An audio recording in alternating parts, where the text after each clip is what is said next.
Last class में हमने नया चैप्टर स्टार्ट किया था लॉज ऑफ मोशन है। उसमें हमने फर्स्ट लॉ और सेकेंड लॉ वो स्टडी किया था, ठीक है। उसके कुछ प्रॉब्लम्स भी देखे थे ना, अलग अलग नोट्स निकालो। उसमें फर्स्ट लॉ क्या था? फर्स्ट लॉ क्या देता था कि भाई फर्स्ट लॉ बेसिकली क्या कहता है कि अगर चेंज करना हो, कुछ भी चेंज करना हो मोशन में, तो क्या लगाना पड़ेगा? फोर्स लगाना। कितना फोर्स लगाना पड़ेगा वो फर्स्ट लॉ से मिलता है, कितना फोर्स लगाना पड़ेगा वो नहीं मिलेगा। वो किससे मिलेगा? Second law. सेकेंड लॉ जो है, सेकेंड लॉ बेसिकली क्या इक्वेशन है। सेकेंड लॉ हमने काफी डिटेल में स्टडी किया था। सेकेंड लॉ अगर मैं कहूँ सेकेंड लॉ की इक्वेशन मुझे बताओ, तो कौन सी equation? S equal to delta P by delta T या फिर D P by D T. S equal to M A नहीं कहना चाहिए, प्रॉपर क्या है delta P by delta T या फिर D P by D T. उसमें हमने 2 केस स्टडी किए थे। अगर मास कांस्टेंट है तो क्या थी इक्वेशन, मास कांस्टेंट है तो S equal to M A. Mass अगर चेंज हो जाए तो इक्वेशन चेंज हो जाती है, क्या थी S equal to L by D M by M by D. ठीक है ना, इसके बेस पे हमने अलग अलग प्रॉब्लम्स भी किए थे। आज थर्ड लॉ एक बचा है वो पढ़ेंगे, और है ना इसके डायग्राम्स कुछ आएंगे, वो डायग्राम जो सब ड्रॉ करते हैं वो प्रॉब्लम्स में ना बहुत काम आएगा। तो आप लिख लो Newton third law of motion, Newton third law,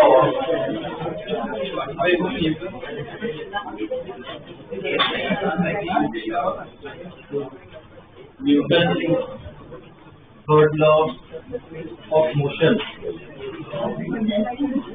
third law तो याद होगा, बहुत इजी है। थर्ड लॉ क्या था, ठीक है ना। तो मैं तो लॉ लिख दूं, for every action, for every action there is equal and opposite reaction. For every action there is equal and opposite reaction. For every action there is equal and opposite reaction. इधर action और reaction के third law है ना, ये इतना नहीं। Third law याद रहना बहुत इजी है, थर्ड लॉ समझना उतना ही ध्यान देना पड़ता है। थर्ड लॉ पे बहुत ध्यान देंगे, बहुत इंपॉर्टेंट है। थर्ड लॉ है ना, हमें प्रॉब्लम सॉल्व करने में बहुत काम आएगा। पहले मुझे ये बताओ, इधर एक्शन रिएक्शन है क्या, स्पीड वेलोसिटी डिस्प्लेसमेंट क्या है, क्या एक्शन रिएक्शन क्या है, फोर्स है। एक्शन रिएक्शन की बात करें मतलब क्या है, फोर्स है। तो वो देखो आगे second, here action and reaction are forces, here action and reaction are forces, action and reaction are forces। ठीक है, एक्शन रिएक्शन क्या है, फोर्स। अब इसको समझाता हूँ, ध्यान देना, ठीक है। ये थर्ड लॉ बहुत इंपॉर्टेंट है, ध्यान देना इसके। ओके, एक एग्जांपल ले रहा हूँ। मान लो एक बॉल है जिसको मैं पंच कर रहा हूँ। ये सबसे बेसिक एग्जांपल है एक्शन रिएक्शन का, मैं इसे पंच कर रहा हूँ, ठीक है। तो बॉल पे क्या लगाया मैंने, हाथ से, बॉल पे क्या लगा है, एक्शन। बॉल पे क्या लगा, एक्शन लगा, फोर्स लगा, पंच पे क्या लगा, एक्शन लगा।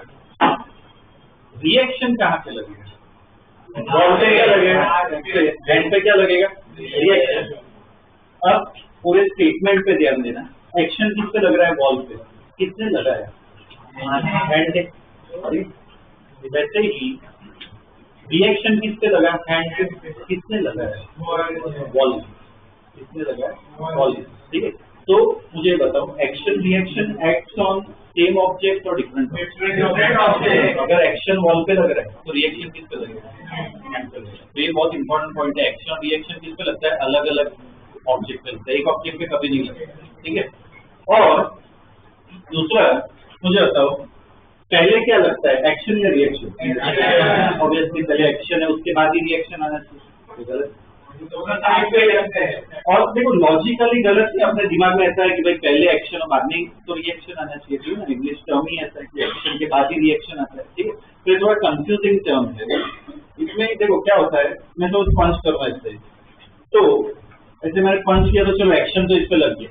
अब जो रिएक्शन मैं फील कर रहा हूँ वो तुरंत ही थोड़े टाइम बाद मुझे फील होता है कि भाई यहाँ पे थोड़ा पेन मुझे हो रहा है। वो क्यों थोड़े टाइम बाद हमें फील होता है, बायोलॉजिकल प्रोसेस जो है, जो पंच का इम्पैक्ट होगा, न्यूरॉन सिग्नल भेजेंगे पहले ब्रेन पे, ब्रेन उसको प्रोसेस करेगा, तब हम उसको पेन की तरह फील करेंगे।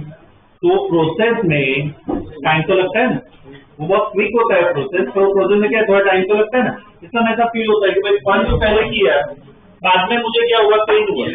और एक्चुअल में ऐसा नहीं होता, जिस मोमेंट पे मैं पंच कर रहा हूँ, जिस मोमेंट पे मैं फोर्स लगा रहा हूँ, उसी एग्जैक्ट मोमेंट पे बॉल भी क्या कर रही है, फोर्स लगा रही है। तो एक्शन के बाद रिएक्शन ऐसा नहीं आता, action reaction occur at what, same time, same time. ठीक है, तो पहला ये पॉइंट क्लियर करना है। मिसकंसेप्शन क्या है कि पहले एक्शन बाद में रिएक्शन, गलत। Action reaction occur at what same time. ठीक है, अब मुझे बताओ, मैं ऐसा बोल सकता हूँ कि ये फंस का एग्जांपल लेते हैं। बॉल ने एक्शन लगाया, मैंने रिएक्शन लगाया, बोल ऐसा बोल सकते हैं। हमने पहले क्या बोला था कि ये एक्शन है इस पे, और मेरे हाथ पे क्या लगा, रिएक्शन। मैं उल्टा बोल रहा हूँ, पंच किया, मेरे हाथ पे एक्शन लगा, बॉल पे रिएक्शन लगा। बोल सकते हैं। इसलिए थर्ड लॉ क्या समझना बहुत जरूरी है, ये भी बोल सकते हैं।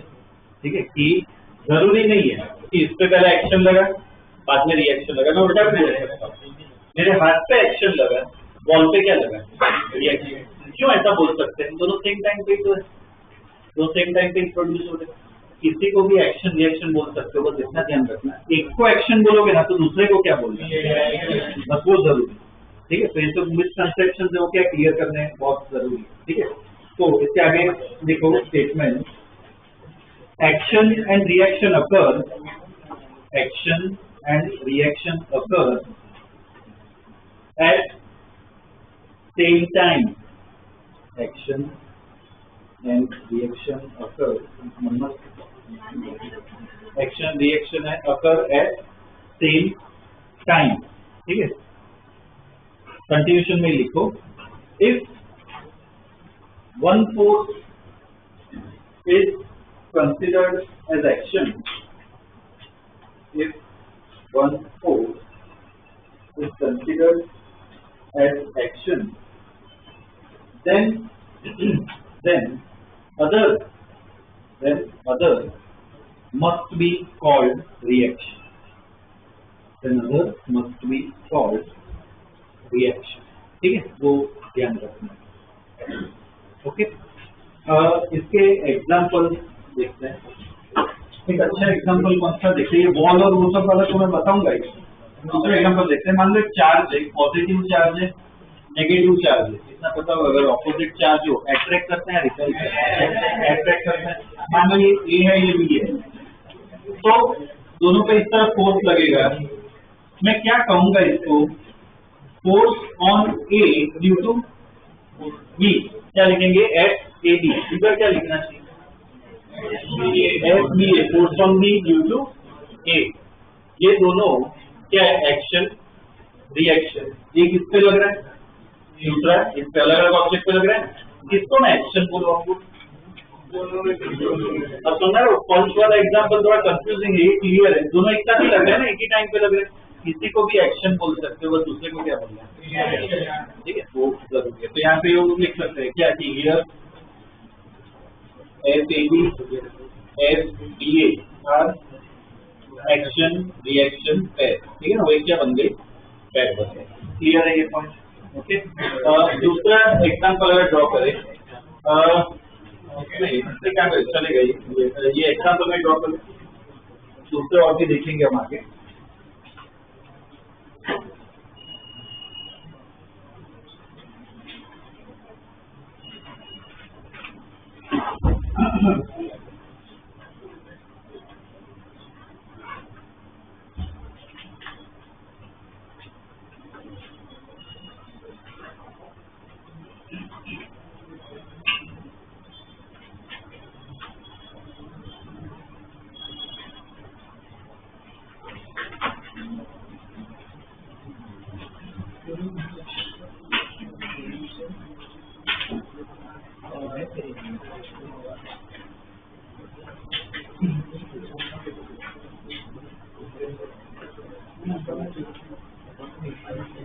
देखिए, ओके, इसमें प्रैक्टिकल एग्जांपल भी है, ये तो डायरेक्ट ड्रॉ किया।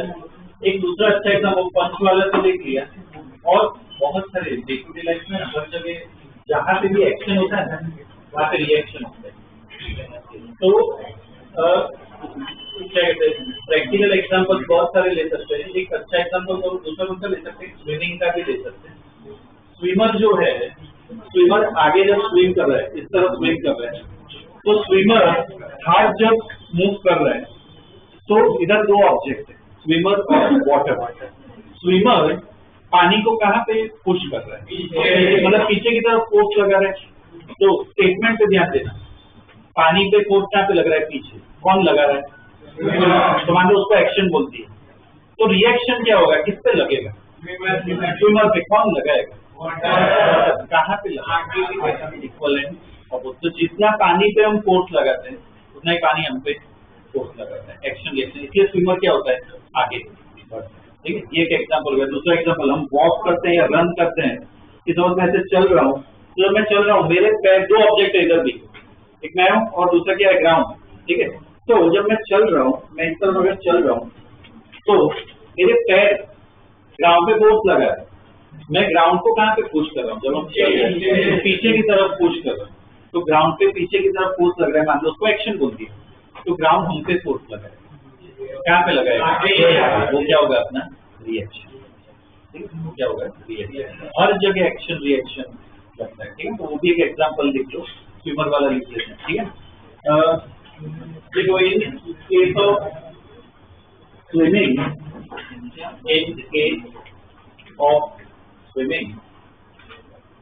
in case of swimming, comma, the swimmer pushes the water backward. The swimmer pushes the water backward. Bracket में लिखो action. Action नाम दो. Pushes the water backward. ठीक है, ब्रैकेट में action. So the water will exert an equal and opposite force. So the water will exert equal and opposite force. Equal and opposite force. Bracket में लिखो reaction. What is like the equal and opposite force, bracket में reaction on the swimmer. On the swimmer. ठीक है, swimmer पे opposite direction में लगेगा। ठीक है, बस एक एग्जाम्पल है, वो मुझे समझाओ ताकि क्लियर हो जाए। रॉकेट लॉन्च हो रहा है, ठीक है, बताओ रॉकेट का मोशन के ऊपर रहता है, एक्शन रिएक्शन से समझो। दो ऑब्जेक्ट है इधर, दो ऑब्जेक्ट चाहिए एक्शन रिएक्शन के लिए, एक रॉकेट है, दूसरा कौन सा है, ग्राउंड।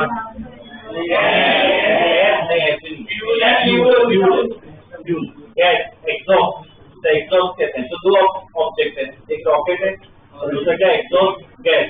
तो रॉकेट क्या कर रहा है, सर एग्जॉस्ट गैस जो इंजन है वो एग्जॉस्ट को कहाँ पे पुश करता है, तो जो एग्जॉस्ट गैस है वो रॉकेट को कहाँ पे पुश करेगी, एक्शन रिएक्शन। ठीक है, तो मुझे बताओ ऐसा कोई रॉकेट डिजाइन कर सकते हैं जो एग्जॉस्ट दे ही नहीं रहा है और वो ऊपर जा सकता है, ऐसा रॉकेट डिजाइन कर सकते हैं कि वो एग्जॉस्ट देगा ही नहीं, अपने आप ऊपर जाएगा। ऐसा पॉसिबल है, पॉसिबल नहीं। क्या होगा, एक्शन रिएक्शन, ध्यान दो इधर, एक्शन रिएक्शन चाहिए ही नहीं, एक्शन रिएक्शन चाहिए तभी एक ऑब्जेक्ट नीचे जाएगा तो दूसरा क्या ऊपर जा सकता है। ठीक है, तो अगर ये पता हो तो उसमें ये suppose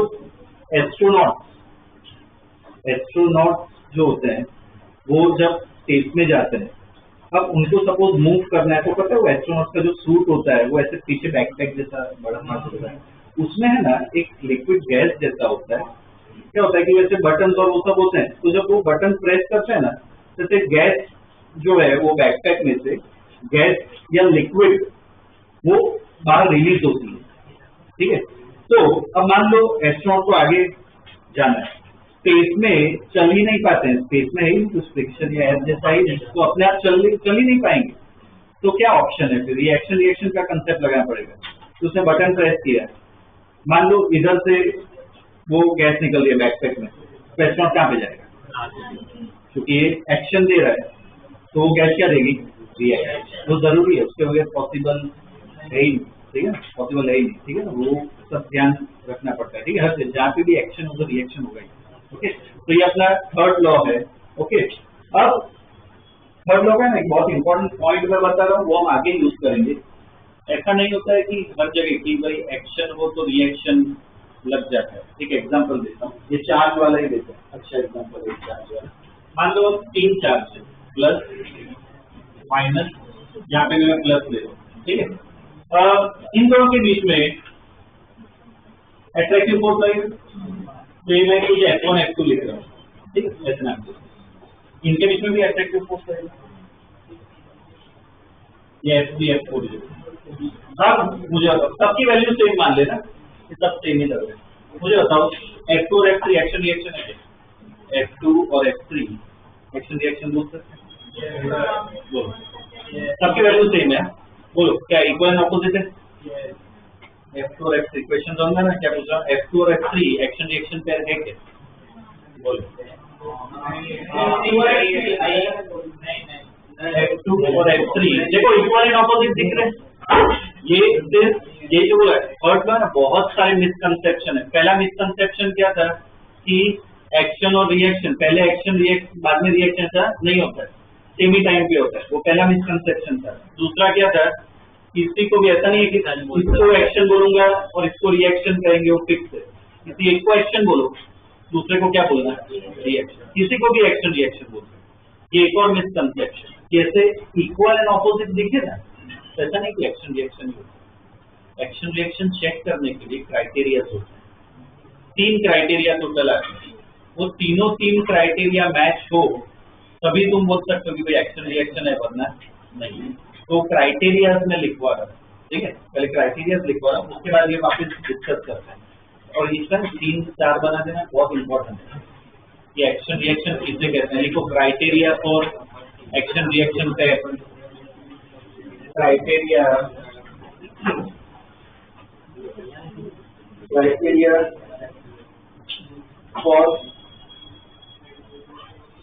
criteria for action reaction pair, ठीक है, criteria for action reaction pair.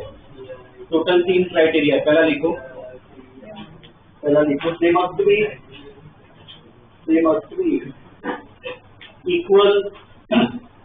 Must be equal and opposite, पहला ये criteria, they must be equal and opposite. दूसरा क्राइटेरिया लिखो, they must act on different object. दूसरा criteria, they must act on different object, they must act on different object, ठीक। और तीसरा जो सबसे इंपॉर्टेंट क्राइटेरिया लिखो, they must have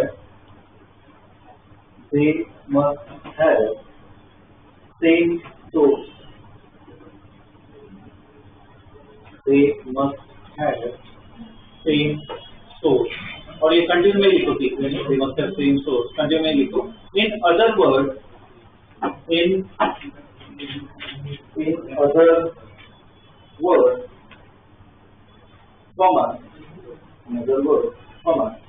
if one force is removed,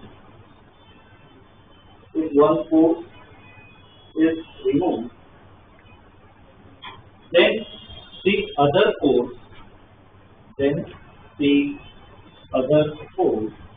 must also vanish.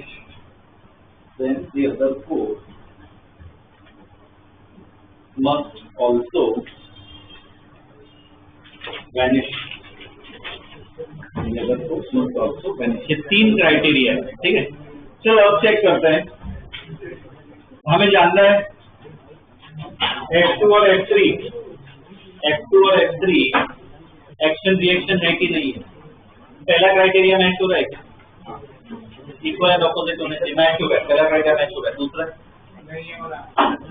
F2 और F3 देखो एक ही ऑब्जेक्ट पे लग रहे हैं, दूसरा क्राइटेरिया मैच नहीं हो रहा है, मुझे एक्शन रिएक्शन, ठीक है।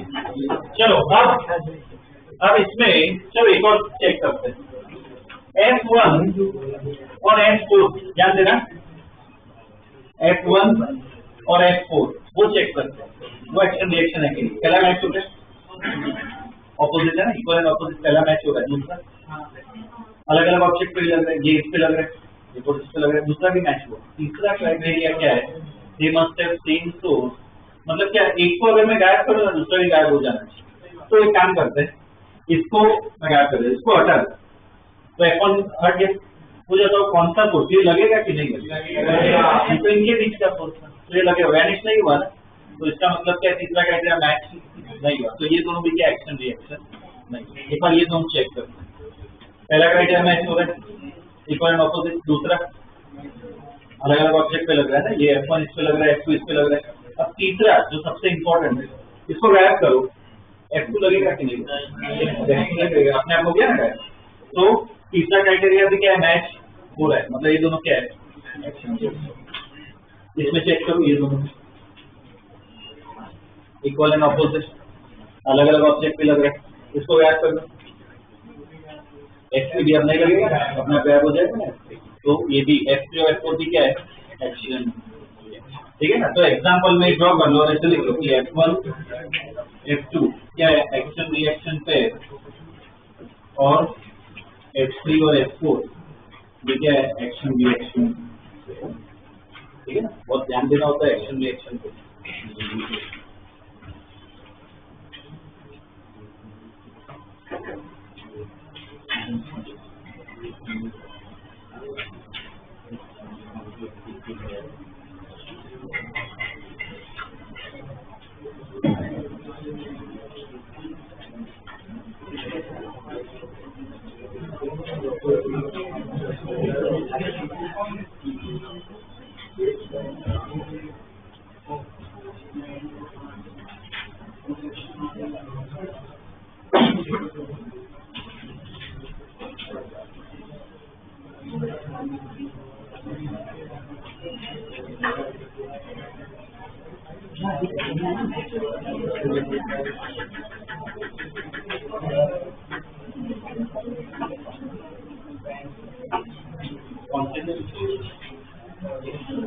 ये इधर ये स्क्वायर आप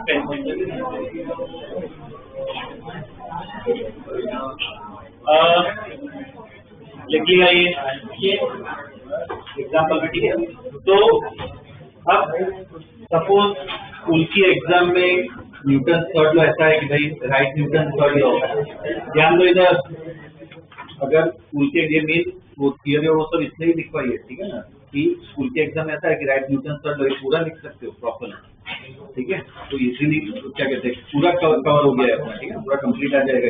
ओके, अब इसमें अभी आज हमें क्या करना है, डायग्राम ड्रॉ करना है अलग अलग, मतलब क्या करना है, फोर्सेज अलग अलग टाइप के ना फोर्सेज आते हैं, वो फोर्स हमें ड्रॉ करने, बहुत प्रॉपरली ड्रॉ करना होता है फोर्सेज को भी, और उसमें ही एक्शन रिएक्शन भी पढ़ेंगे, ठीक है। एक्शन रिएक्शन बहुत ध्यान देना है। लिख लो आगे, types of forces, types of forces,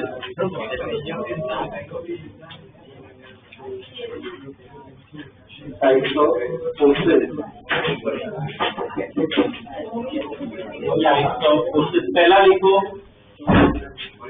लिखो वेट, वेट, पहला वेट, WEIGHT, वेट, ठीक है, वेट। वेट और मास, काफी बार डे टू डे लाइफ में मैं कहूँ कि भाई वेट ज्यादा है मास ज्यादा, एक ही चीज है, ठीक है। सबसे बेस्ट एग्जांपल ऐसा है इसमें है कि अपने वो कोई क्लिनिक या हॉस्पिटल में जाए तो वेट चेक करते हैं, तो वो समझ लेते हैं वो वेइंग मशीन पर खड़े हैं, ठीक है, मान लो ऐसे दिखा रहा है 60 kg, अपने फिजिक्स के स्टूडेंट को 60 kg लिखा है, मास या वेट,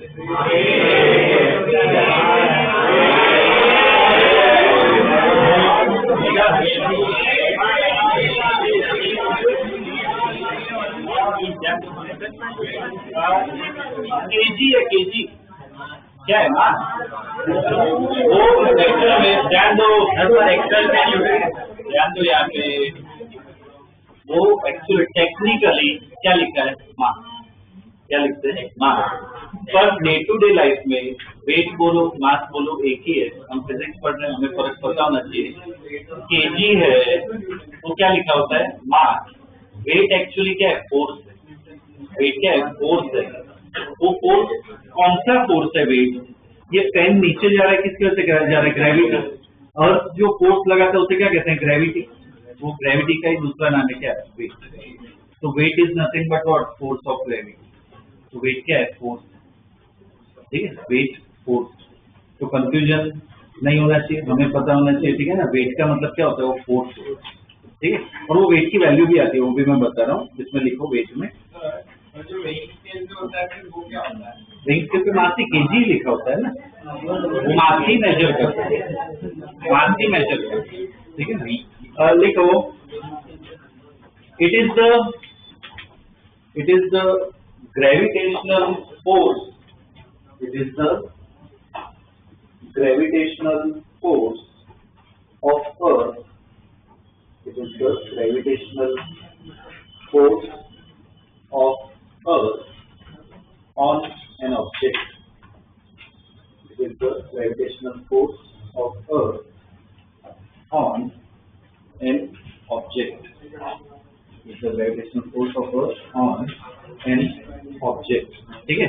और वेट का ना फॉर्मूला है, वेट का जो फॉर्मूला होता है W इक्वल टू क्या होता है mg, देखो ये formula W equal to mg, m तो क्या है मास है, g क्या है इधर acceleration due to gravity of kinetics में पढ़ा था ना 9.8, कैलकुलेशन के लिए क्या ले लेंगे 10 ले लेंगे, ठीक है। अब एक एग्जांपल देना, उससे ना मास और वेट में कंफ्यूजन क्लियर हो जाएगा। एग्जांपल में लिखो an object of 10 kg, an object of 10 kg has weight on earth, an object of 10 kg has weight on earth, लिखो W equal to mg, W equal to mg, n को 10 डालो, g को 9.8 डालो, कितना आएगा 98 unit बोलो, unit force है, क्या होगा न्यूटन, तो W इक्वल टू क्या mg, मतलब कितना आया 98 न्यूटन, ठीक है ना। और फिर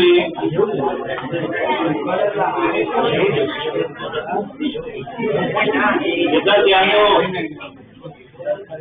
10 किलो का ऑब्जेक्ट है, 10 किलो का ऑब्जेक्ट है, उसका वेट कितना है 98 न्यूटन। कंटिन्यूएशन में आगे लिखो the same object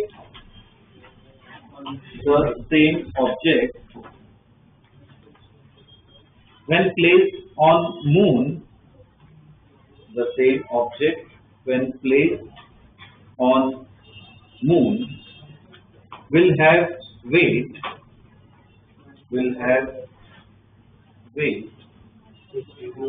the same object placed on moon will have weight। अब देखो उधर वेट कितना होगा, फॉर्मूला तो है अपने पास mg, तो मैं 10 किलो का ब्लॉक अर्थ पे रख रहा हूँ, तो उसका मास कितना है 10 किलो है। अब मैं वही ब्लॉक अगर मून पे ले जाऊं तो मास कितना 10 किलो ही रहेगा, वेट चेंज हो जाएगा। क्यों चेंज होगा, जी की वैल्यू अर्थ पे 9.8 होती है, मून पे अलग होती है, ठीक है, कितनी होती है 1/6 होती है, तो उधर वेट कितना होगा 9.8/6, मतलब अप्रॉक्स कितना हो जाएगा ये 98/6, मतलब कितना 49/3, और कितना हो गया 16.33 न्यूटन, ठीक है 16.33 न्यूटन, ठीक है। तो ये फर्क है वेट और मास में, समझ में आ रहा है ना। मास क्या है कांस्टेंट रहता है, वो केजी में होता है, वेट क्या है फोर्स, ठीक है, वेट इज व्हाट फोर्स, दोनों में फर्क है।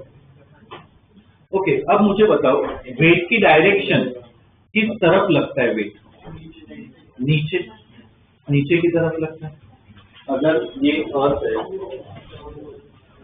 यहाँ पे एक पर्सन है, इस पर्सन पे वेट कहाँ पे लगेगा नीचे mg, पोल पे नॉर्थ पोल मान लो, दूसरा पर्सन साउथ पोल पे है, तो पहले तो खड़ा कैसे रहेगा, अगर मैं डायग्राम तो ऐसे रखेगा ना, तो इस पे वेट क्या नीचे लगेगा, क्या पे लगेगा, तो प्रॉपर वर्ड क्या है, कहाँ पे होती है डायरेक्शन टुवर्ड्स द सेंटर, नीचे नहीं कहना चाहिए, towards the centre of earth. देखो statement direction of weight of weight is towards the center of Earth. Direction of weight is towards center of Earth. ठीक है, अर्थ के सेंटर पे लगता है.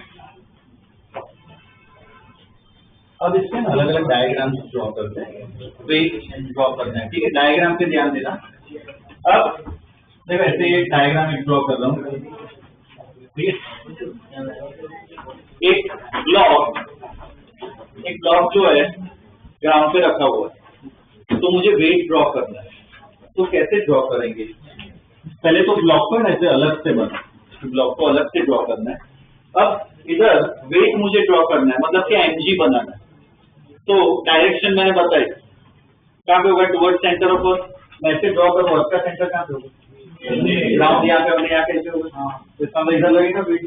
तो बीच में से स्टार्ट करना है, ऐसे एरो बना हो गया. और क्या लिखना है? mg. ठीक, कितना वेट लगेगा. ओके, क्लियर है ये पॉइंट. अब एक्शन रिएक्शन की इधर बात करते हैं. ठीक है, ध्यान देना, एक्शन रिएक्शन बहुत इंपॉर्टेंट है. थर्ड लॉ पे आते हैं. ये वेट कौन लगा रहा है? कौन लगा रहा है? वेट कौन लगा रहा है? अर्थ. ये वेट कौन लगा रहा है? अर्थ. किस पे लगा रहा है? किस पे लगा रहा है? ब्लॉक पे. अर्थ लगा रहा है ब्लॉक. तो मान लो मैंने इसको एक्शन बोला, तो रिएक्शन क्या होगा? किस पे लगेगा? ब्लॉक पे लग रहा है एक्शन. रिएक्शन किस पे लगेगा? अर्थ पे. अर्थ पे लगेगा. कौन लगाएगा? कौन लगाएगा? ब्लॉक. ठीक, पूरा इंटरचेंज करना है. बीच में मत बोलो, मैं जो बोल रहा हूँ उस पर ध्यान दो. पहला जो ड्रॉ किया, ब्लॉक पे वेट लग रहा है. कौन लगा रहा है? अर्थ. इसको मैंने एक्शन नाम दे दिया. अब रिएक्शन के लिए पूरा उल्टा करते हैं. किस पे लगेगा? अर्थ पे. कौन लगाएगा? ब्लॉक. ब्लॉक पे लगाता है अर्थ पे. कहाँ पे लगेगा? इसमें नीचे लग रहा है. अर्थ पे कहाँ पे लगेगा? इसके नीचे लग रहा है. अर्थ पे कहाँ पे लगेगा? ऊपर. Equal opposite. कहाँ पे लगेगा? ऊपर. तो कहाँ से ड्रॉ करना है? इधर ड्रॉ नहीं करोगे. अर्थ का मान लो सेंटर यहाँ पे है. ठीक है, ये अर्थ ले लेते हैं. अर्थ का सेंटर यहाँ पे, कहाँ पे लगेगा? ऊपर. और कितना लगेगा? ये दोनों क्या है? Action reaction. ठीक है, ये दोनों एक्शन रिएक्शन पे ऐसे आइडेंटिफाई करते हैं. Action reaction. ठीक है, अलग अलग ऑब्जेक्ट पे लग रहा है. ठीक है ना, इक्वल एंड ऑपोजिट है. प्रॉपर्ली ऐसे ध्यान देना. ओके, ड्रॉ कर लो. ऐसे डायग्राम ड्रॉ करना है.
ओके,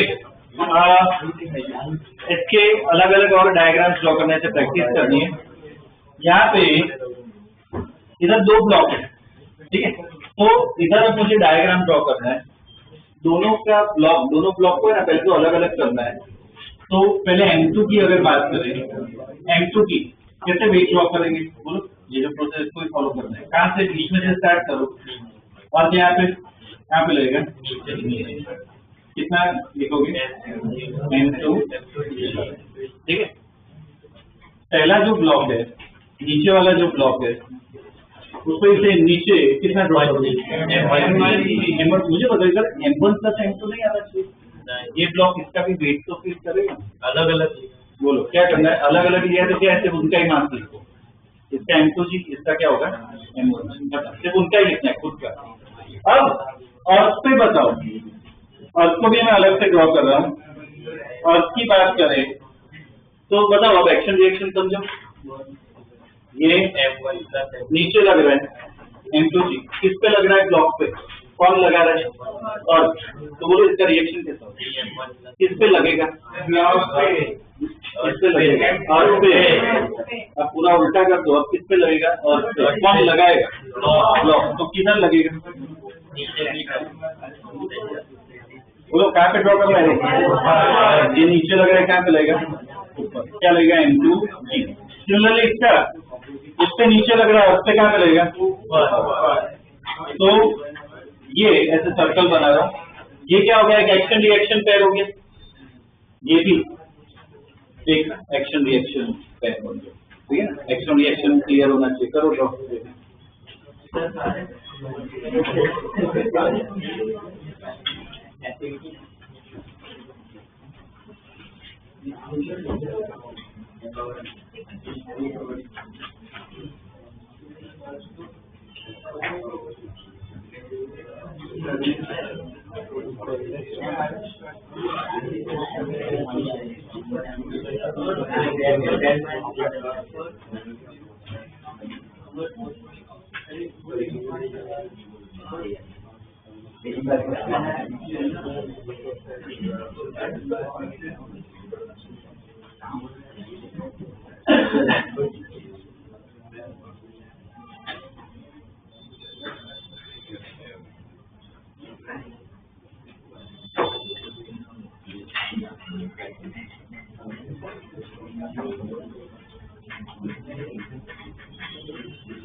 अब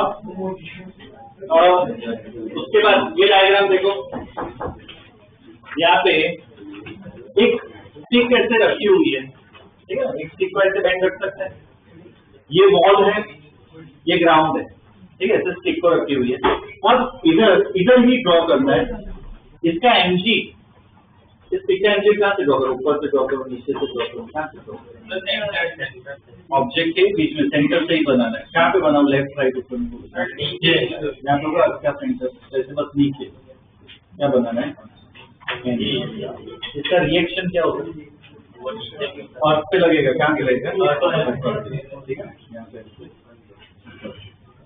एक्शन रिएक्शन, ठीक है?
अब आधा घंटा रुक जाओ, शायद तो नया सीखने में।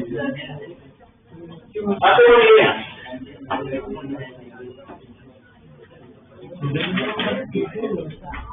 मैग्नेट वगैरह। अब देखो, ये एक और लास्ट डायग्राम इसका देख लेते हैं। ये अर्थ है और इधर है ना, ये सैटेलाइट है। ये सैटेलाइट रिवॉल्व करे से दूसरा सैटेलाइट यहाँ पे, दोनों का मास सेम। सैटेलाइट पे भी वेट लगता है। तो बताओ, इस सैटेलाइट को अगर मैं देखूं, कहाँ पे वेट लगेगा? नीचे।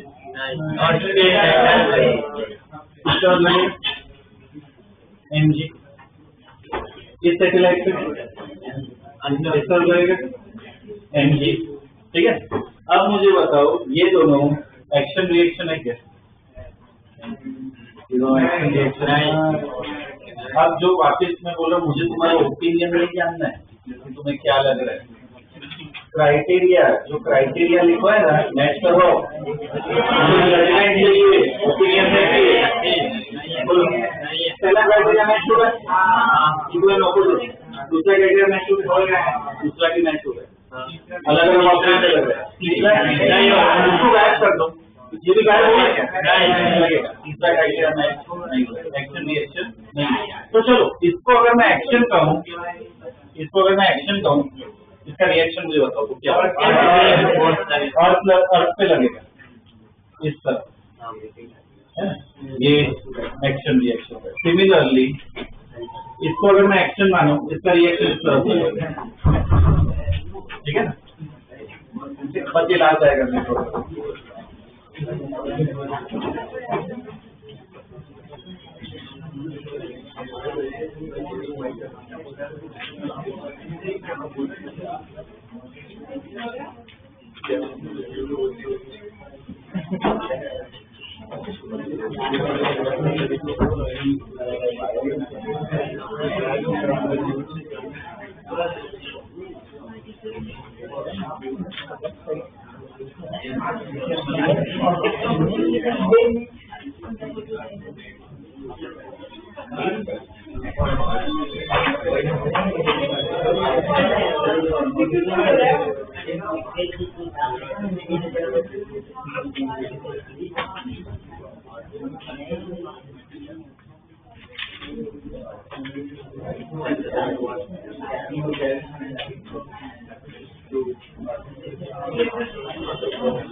नेक्स्ट, ये हमने वेट पढ़ लिया, पहला फोर्स पढ़ लिया, दूसरा लिखो normal force.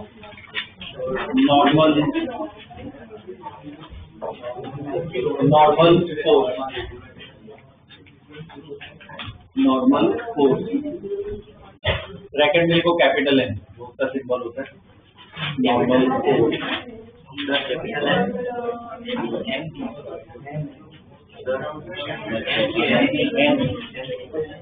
Normal capital N. Okay, अब नॉर्मल फोर्स समझाता हूँ, ठीक है?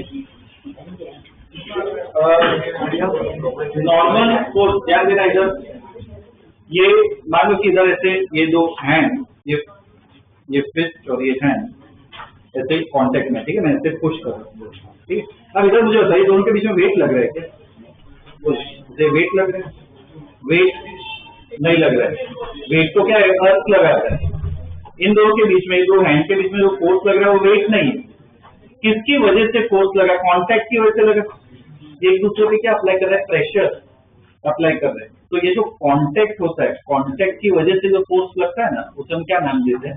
नॉर्मल। क्या कहते हैं? Normal force. It is due to contact हो तो क्या लगता है? नॉर्मल फोर्स लगता है। अब वो नॉर्मल वर्ड कहाँ से आया वो समझते हैं। इस हैंड पे मुझे बताओ किस तरफ फोर्स लग रहा है? ये वाला एग्जाम्पल है, ये वाला हैंड पे किस तरफ फोर्स लग रहा है? इस तरफ लग रहा है, ठीक? ये हैंड इस तरफ लगा रहा है, ठीक है? तो इस डायरेक्शन में फोर्स लग रहा है, तो ये डायरेक्शन है फोर्स की डायरेक्शन, और ये सरफेस कितना एंगल बना रहा है? इसने क्या वर्ड यूज किया? नॉर्मल मतलब 90 डिग्री होता है। सेम इसको स्टडी करो, जैसा मैं पुश कर रहा हूँ, इस हैंड पे कहाँ पे फोर्स लग रहा है? इस तरफ। ये हाथ मेरा इस तरफ फोर्स लगा रहा है, ठीक है? यहाँ पे ये भी क्या है? परपेंडिकुलर ही लग रहा है, ठीक है ना? नॉर्मल फोर्स क्या होता है? It is due to contact. और कैसे लगता है? परपेंडिकुलर, सरफेस के परपेंडिकुलर, ठीक है? देखो इसमें statement, when two surfaces are in contact, when two surfaces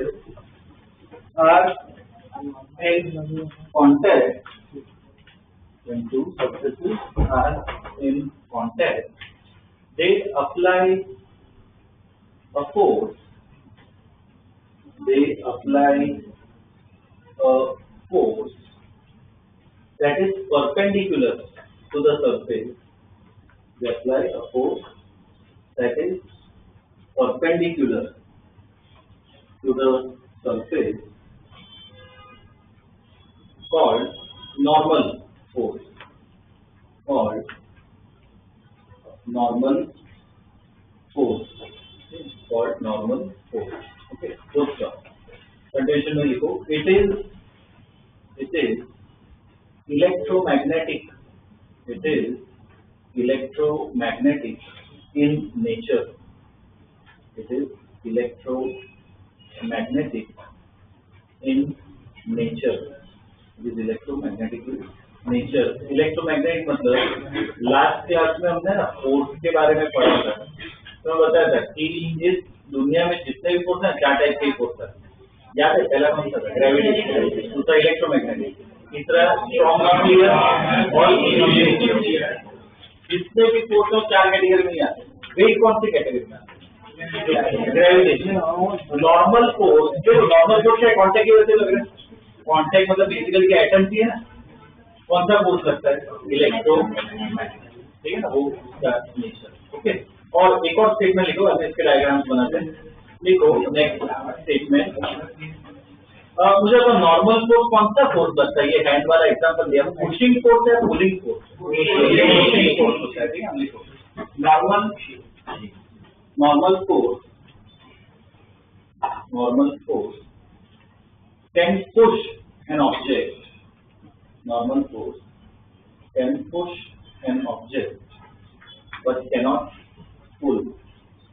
Normal force can push an object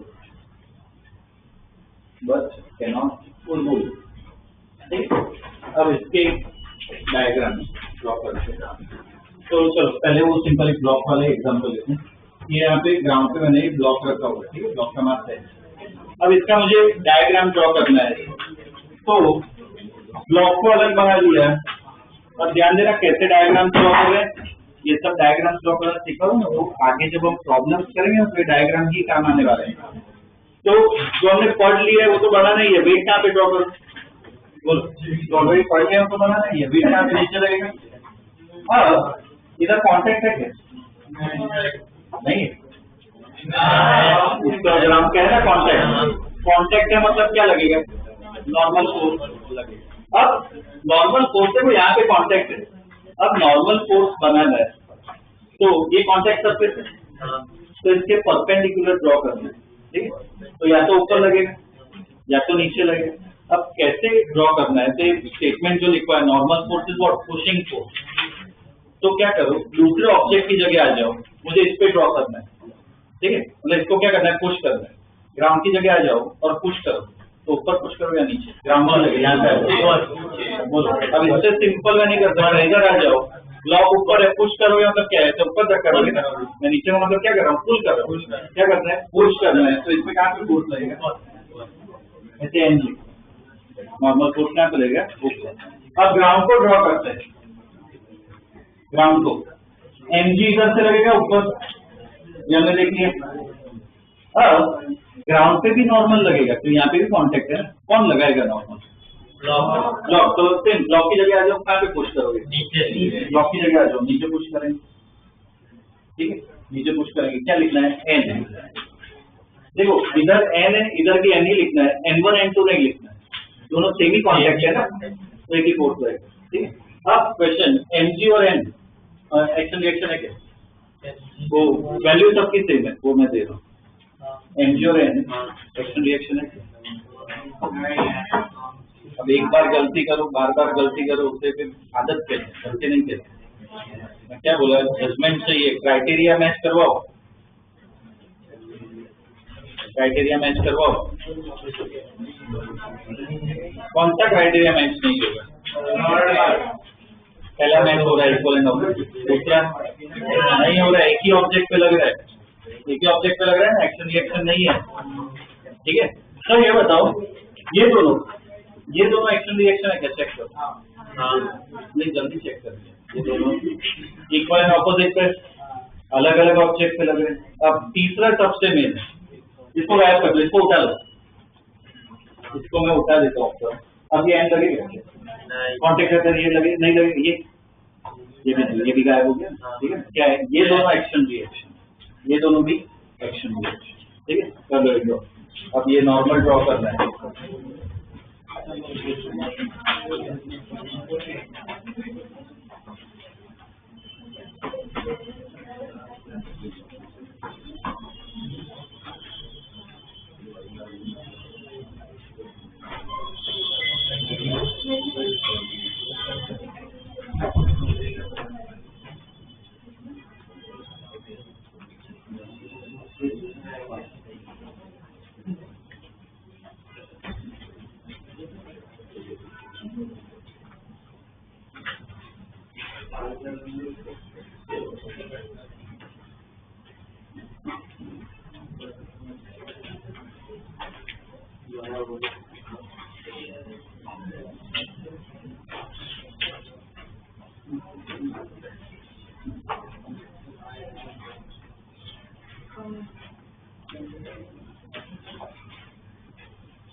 चलिए ड्रॉ।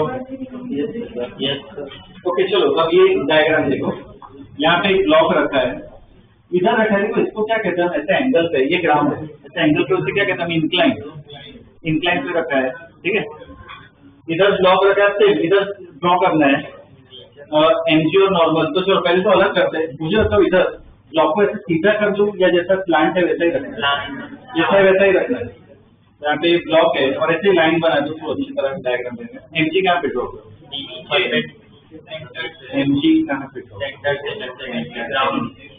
ग्राउंड कहाँ पे, नीचे, तो इधर ही बनेगा, एमजी इधर ही आएगा, ठीक है। अब नॉर्मल लगेगा कि नहीं लगेगा, नॉर्मल कब लगता है,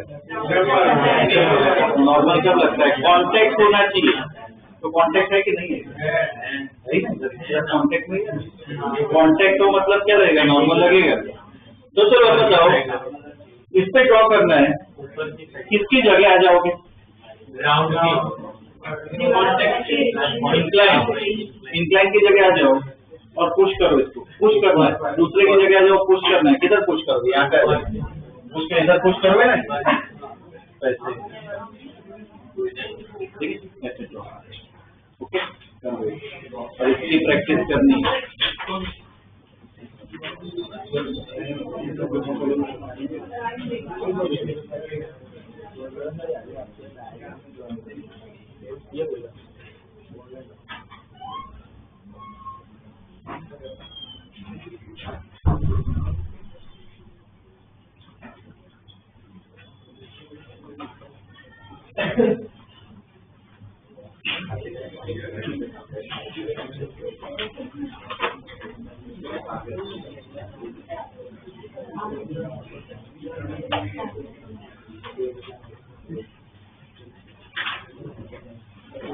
ओके, अब यहाँ पे ध्यान दो, अब है ना इसका ड्रॉ करना है। अब ये अपने आप एक बार ट्राई करो, कैसे लोग देखो, एक ब्लॉक के ऊपर दूसरा रखा है, M1 का अलग से बनाओ, M2 उसका भी अलग से बनाओ, ठीक है। अब बस मुझे इतना बता दो, ड्रॉ खुद ही करना है, जैसे M1 के साथ कितने कॉन्टेक्ट है, M1 के साथ एक ही कॉन्टेक्ट है, M2 पे कितने कॉन्टेक्ट, दो, इधर भी है, यहाँ पे, ठीक है ना। तो उस हिसाब से करो, ट्राई करो, दोनों का अलग अलग बनाओ।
चलो M1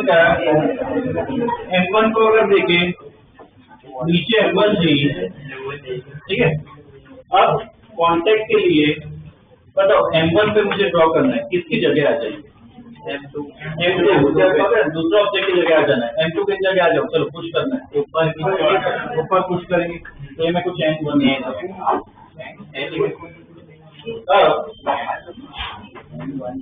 ये इसको ड्रॉ करते हैं, M2 का नीचे M2 जीन। चलो अब इसमें M2 के क्या है, दो कॉन्टेक्ट है। तो चलो पहले ये वाला ऊपर वाला कॉन्टेक्ट देखते हैं, किसकी जगह आओगे? M1 की जगह आ जाओ, पुश करना है नीचे की तरफ, नीचे पुश करोगे। ठीक, क्या लिखो? N1 लिखो, N2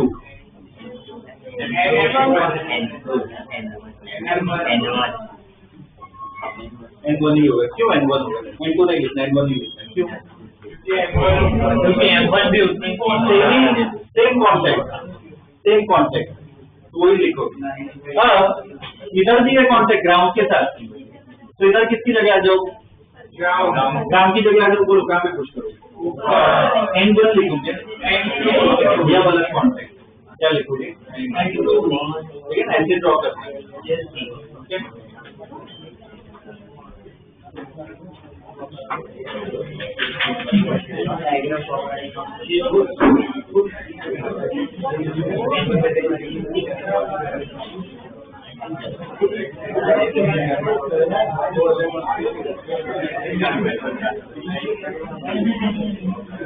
चलो यहाँ पे अब ये डायग्राम दिया हुआ है, दो ब्लॉक है, इनका भी अलग अलग ड्रॉ करो, बनो इसी से कॉन्टेक्ट करो।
M1 पे अगर ड्रॉ करना हो,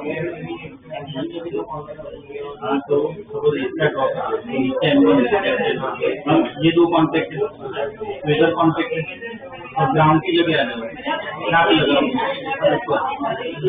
तो ये निकली। अब आप किसकी जगह आओगे? M2 की जगह आओगे।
इधर देखो, इसलिए ये सिर्फ डायग्राम बना के बोल दो, डायग्राम बनाने के लिए मैं बोल रहा हूँ, मेजोरिटी ने गलत बनाया। सिर्फ डायग्राम की बात, अभी तो कैलकुलेशन पे आई नहीं है, सिर्फ डायग्राम की बात करो। मेजोरिटी में सबने किसी का सही दिखाई, सबने ही गलत बनाया। इसलिए ध्यान दो, ये सब चीजों से लगता है कि एरो ही ड्रॉ करना है, बहुत हमसे ड्रॉ करने होते हैं। वापिस रिपीट कर रहा हूँ, ये सब पॉइंट्स है ना, ध्यान में रखो, क्योंकि यही फॉलो करने होते हैं। उससे क्या इंट्यूशन बढ़ेगा, पता चलेगा क्या करना है।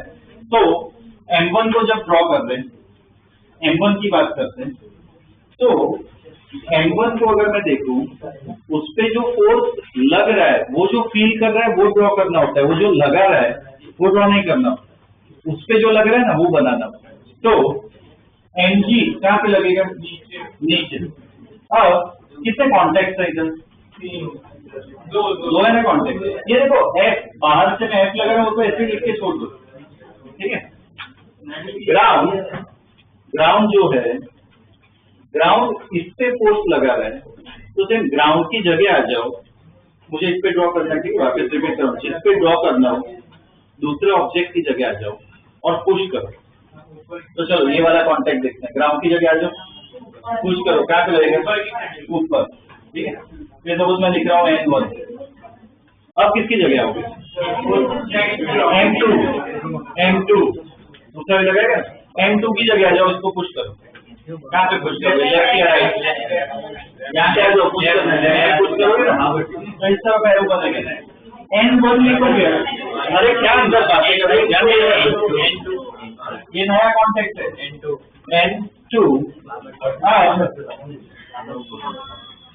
चलो M2G का, ये M2 की बात करते हैं, नीचे M2G।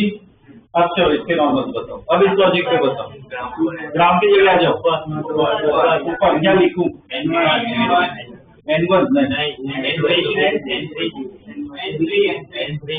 N1 इसका और ग्राउंड का गलत ब्लॉक है ना, N3। और कोई कॉन्टेक्ट? आप किसकी जगह आओगे?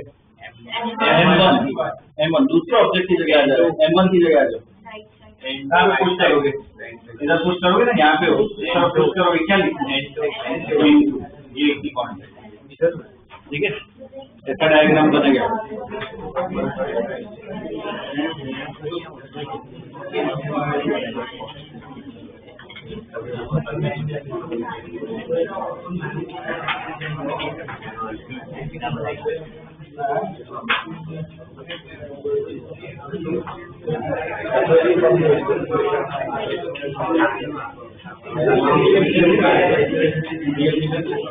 ध्यान दो, अब देखो ऐसे रखा हुआ है, यहाँ पे ध्यान दो, ठीक है। रेक्टेंगुलर ब्लॉक है और ट्राइंगुलर ब्लॉक है, ठीक है। ये दो ब्लॉक है सेम, इधर भी क्या करना है, दोनों ब्लॉक को अलग अलग ड्रॉ करो, ठीक है। बनाओ अब MG नॉर्मल सब करो, दोनों ब्लॉक को अलग अलग करो।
चेक करो।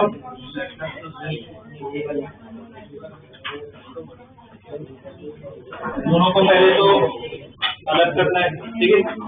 तो इसकी बात करें M1 की, नीचे M1 जी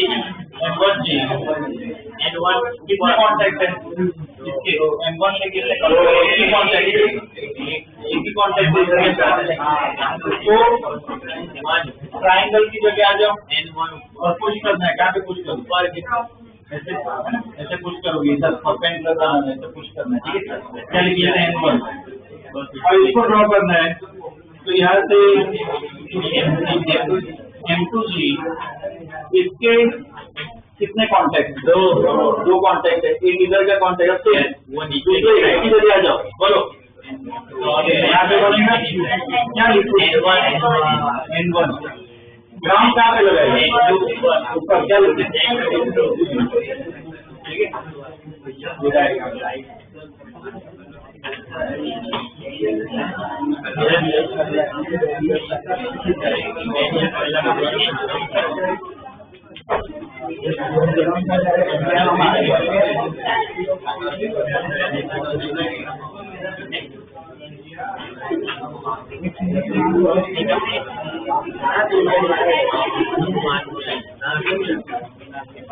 चलो नेक्स्ट क्वेश्चन। ये ऐसे रखी हुई है, ठीक। अब ऊपर ला, ध्यान दो, इसको अलग करने की जरूरत नहीं है, यहाँ पे ही ड्रॉ करो, इधर ही ड्रॉ करो।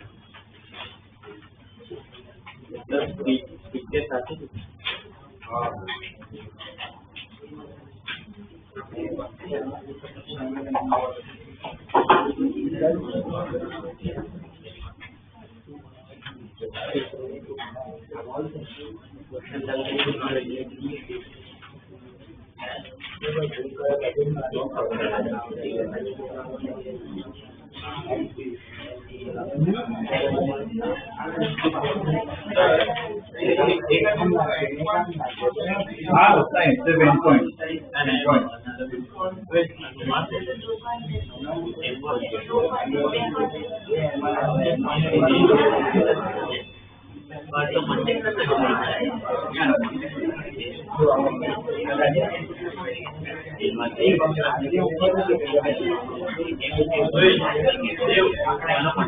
हो गया क्या?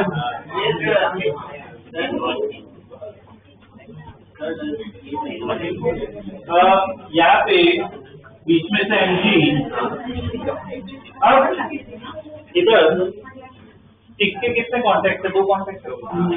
अब देखो इधर, अगर मैं यहाँ पे ऑप्शन इधर ध्यान दे, नॉर्मल बनाना है, बॉल की जगह आ जाएंगे, बॉल की जगह आ जाओ और स्टिक को पुश करना है। तो देखो दो ऑप्शन है।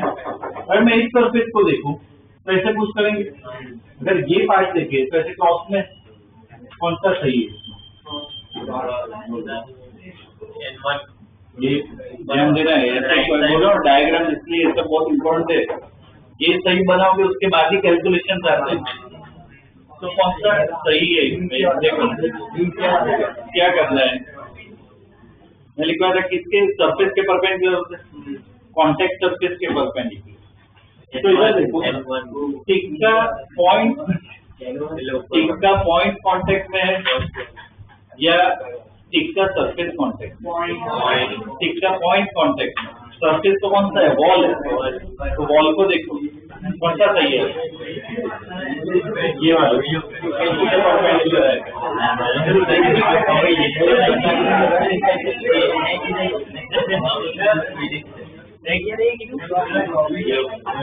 अब चलो इसी लॉजिक पे इधर बताओ, ग्राउंड को देखो या स्टिक को? ग्राउंड का सरफेस कांटेक्ट है, स्टिक का पॉइंट ही है यहाँ पे, तो इधर ऊपर ये बन और क्या लिख रहा है N2, ठीक है ना, अलग कॉन्टेक्ट है N2, ठीक है। चलो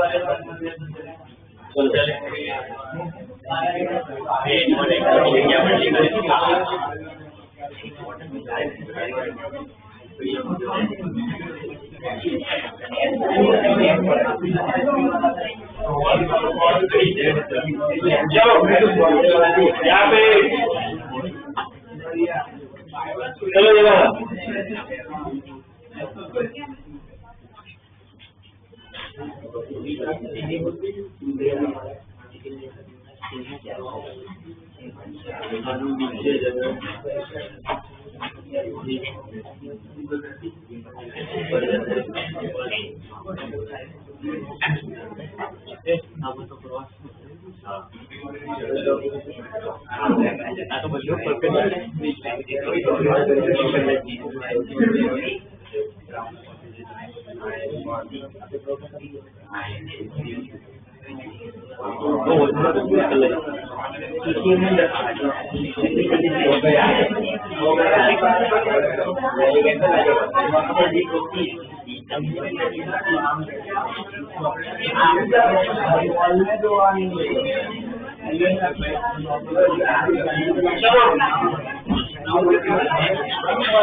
यहाँ से बीच में से चलो एनजी बना दिया, इधर क्या बताओ? अरे इधर किसको देखूं मैं, ग्राउंड को स्टिक को? ग्राउंड का कांटेक्ट है, स्टिक का पॉइंट ही है, तो कहाँ पे बनेगा? ऊपर, ये N1 इधर किसका कांटेक्ट है? देखो इसमें स्टिक का सरफेस ऑफ कांटेक्ट है, ये सपोर्ट जो है इसका सिर्फ पॉइंट है, तो इधर किसको देखो? स्टिक को, तो इधर कैसे नॉर्मल है?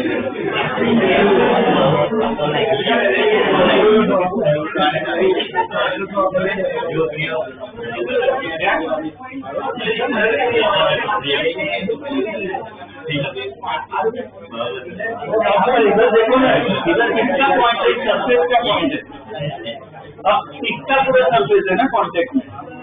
इस डायग्राम में क्या था, ये वाला सिर्फ पॉइंट कॉन्टेक्ट है, इधर ये पूरी लाइन कॉन्टेक्ट है, इस लाइन को देखो जो में फर्क है।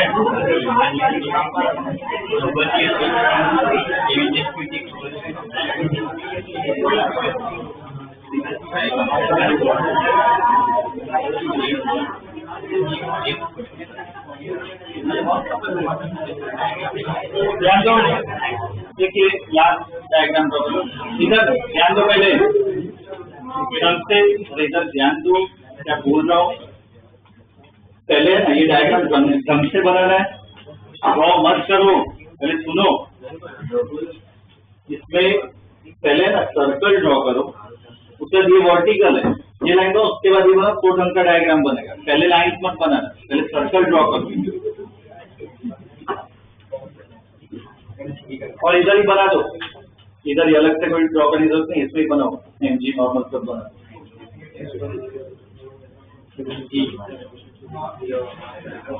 आप पॉइंट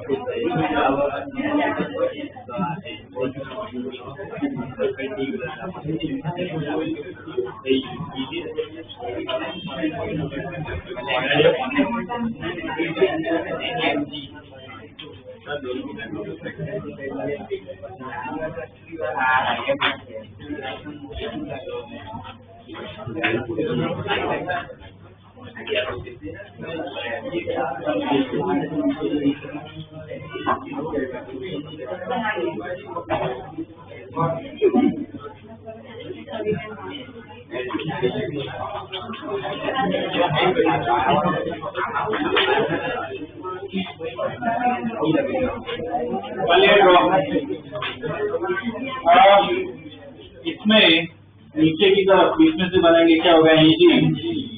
दो कॉन्टेक्ट है, चलो एक कॉन्टेक्ट का बताओ, वॉल की जगह आ जाओ, इस तरफ पुश करोगे, वॉल की जगह आ जाना है, पुश करना है, इस तरफ पुश करोगे क्या होगा? N1 यहाँ पे इंक्लाइन इंक्लाइन की जगह आ जाओ, किस तरफ खुलते हो? ये होगा ठीक है। एक मिनट, ये इतना जो हमने आज तो कोई प्रॉब्लम्स नहीं किए, लास्ट क्लास में हमने क्वेश्चंस किए थे, ठीक है।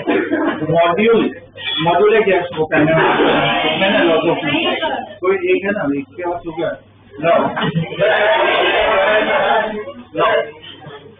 नहीं हो तो मैं अंदर से लेके आ जाता। ध्यान दो, इसमें कुछ प्रॉब्लम ठीक करवा रहा हूँ, ठीक है। वो स्टार्ट करना नेक्स्ट क्लास में डिस्कस करेंगे। देखो ठीक करवा रहा हूँ, कम ठीक करवा तो बेटर इतना कंप्लीट करके आओ। इसमें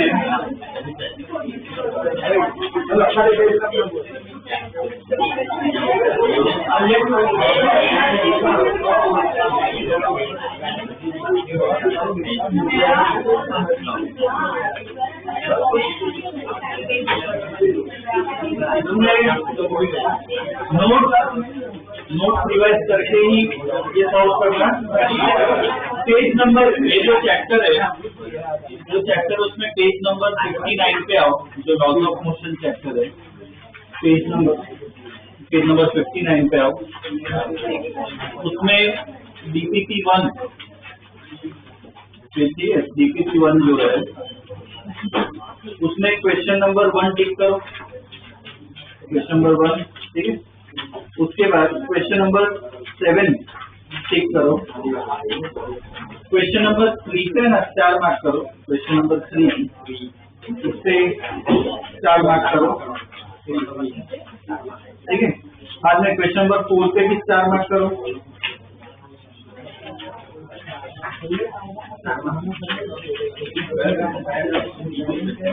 बाद में क्वेश्चन नंबर 9 टिक करो, क्वेश्चन नंबर 9 टिक करो। बाद में DPP2 में क्वेश्चन नंबर 1, DPP2 में क्वेश्चन नंबर 1 टिक करो।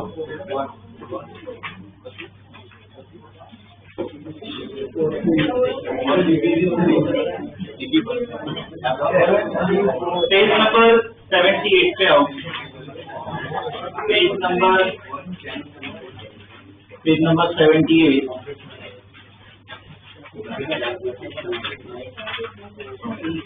उसमें ये सेक्शन ए, जो सेक्शन ए है, तो उसमें क्वेश्चन नंबर 1 टिक करो। और क्वेश्चन नंबर 1 ध्यान से पढ़ो ना, क्वेश्चन नंबर 1 है ना, मोशन इन 2D का है। ये इधर ज्यादा काम चल रहा है क्या, इम्पोर्टेंट है क्या जो बोल रहा हूँ उससे ज्यादा? सेक्शन ए जो है, उसमें जो पहला क्वेश्चन है उसमें ना लिख लो मोशन इन 2D, वो उसका क्वेश्चन है, ठीक है ना। 2D का ही कंबाइंड क्वेश्चन आएंगे, ठीक है। बाद में सेकंड एक टिक कर दो,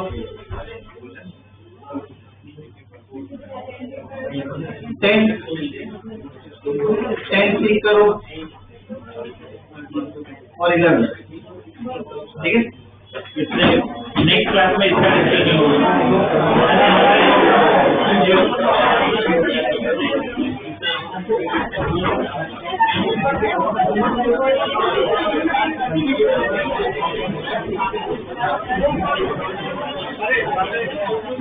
वेक्टर वाले इधर एक मिनट रुकाइए, एक मिनट